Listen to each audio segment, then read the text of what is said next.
Hello, and welcome to Movie or Something, a guided tour through the high points of film history. My name is Shintaro Koda. The history of Japan is most easily divided into distinct eras, split by the Meiji Restoration in 1868, which relocated power to the nation's emperor and introduced the influence of Western civilization.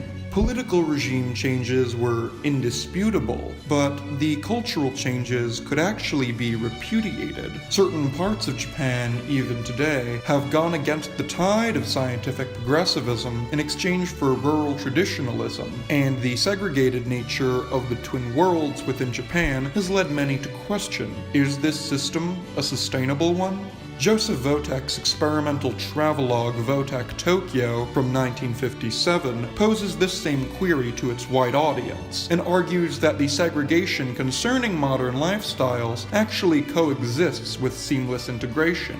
The repeated instance of Votek himself stepping in front of the camera as if posing for a photograph services his observation that the Western garb of the urban population strips the Japanese people of a distinct ethnic character and functionally permits them to perform as white. The jarring cut from another presumably American character to a gathering of women in traditional styles suggests that the women of Japan are seen as having little place in the homogeny of the urban adult world, and even in the fast-paced 1950s have yet to catch up and get with the times, as it were.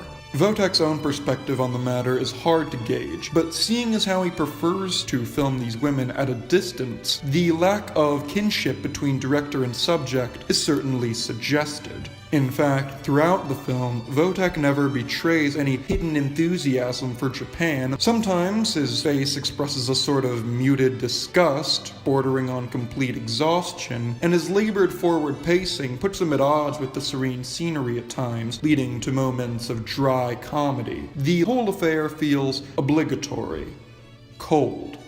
Still, if Votek's filming experience was so unpleasant, then it truly is remarkable how well he trained his lens on Japan's cultural history and, to a certain extent, its sociological one as well. This blink-and-you-miss-it moment of glimpsing the imperial palace through the windshield of a car stuck in traffic is a sublime and poetic scene, and a deceptively simple one too. This same palace is emblematic of the changes brought on by the Meiji Restoration, as the site of the imperial palace, formerly Edo Castle, became the new domicile of Japan's emperor back in 1868, following his family's abandonment of their palace in Kyoto, which, while not exempt from the numerous upgrades associated with 20th century endeavors and commercialization, has preserved many of its relics of rural village life, and maintained its reverence for ancestral mythological iconography, marking thusly its associations with Old World Japan.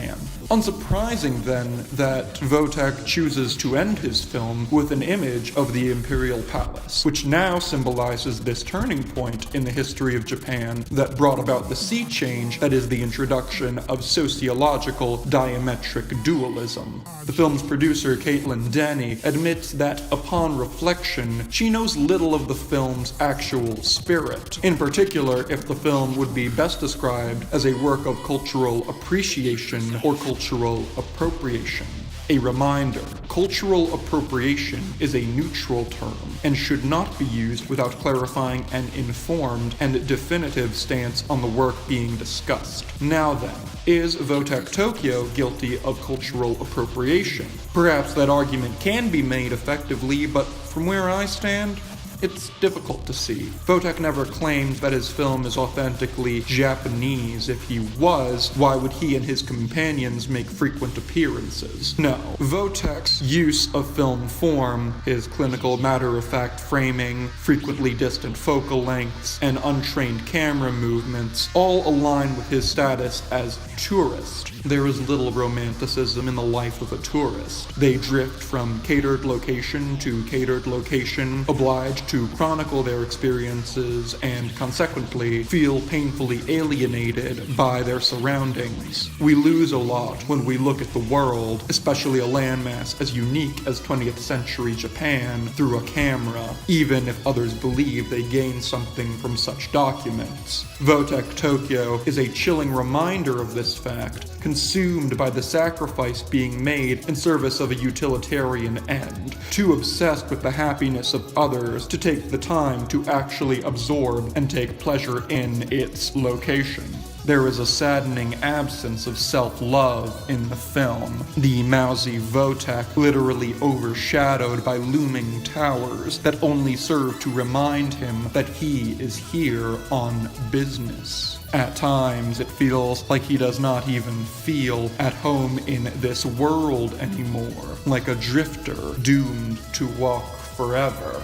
But is there a way to do a globe-trotting film that has the appropriate amount of humanism and glee associated with the human experience? You'll have to keep watching because next week I'll be discussing just this. Thanks for watching, everyone. Please forget to subscribe.